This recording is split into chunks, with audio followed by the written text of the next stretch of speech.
A man who's already serving 56 years behind bars in a California prison for an unrelated killing has now been charged with the cold case murders of a young mother and a toddler son.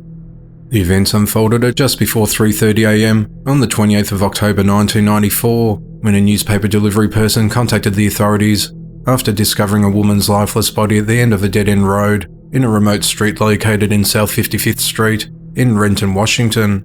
When first responders arrived, they discovered the bodies of 23-year-old Stacey Falcon-Dewey and her 3-year-old son Jacob Dewey lying in the middle of the road next to a 1984 Buick Century. Stacey was lying on her right side, while Jacob was lying on his left side on his mother's legs, and both had died from obvious gunshot wounds.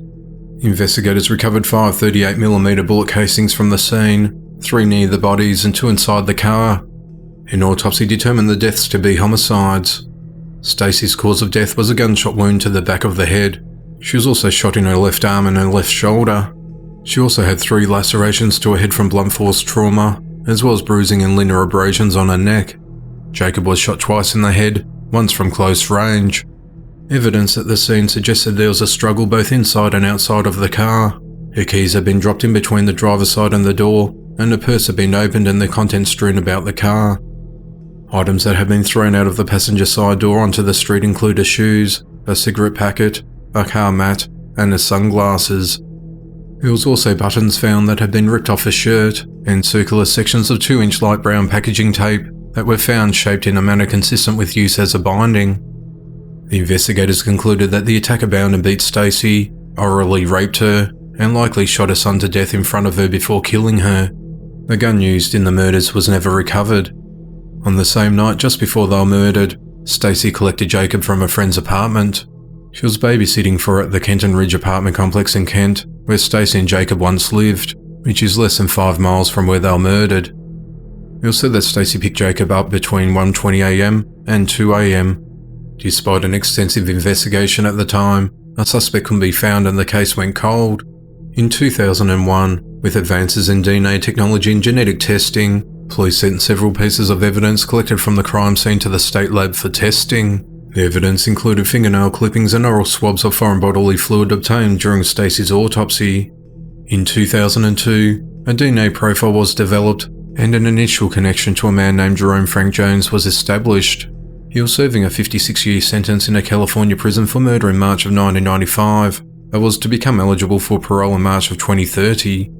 Detectives flew to California to interview him at Salinas State Prison.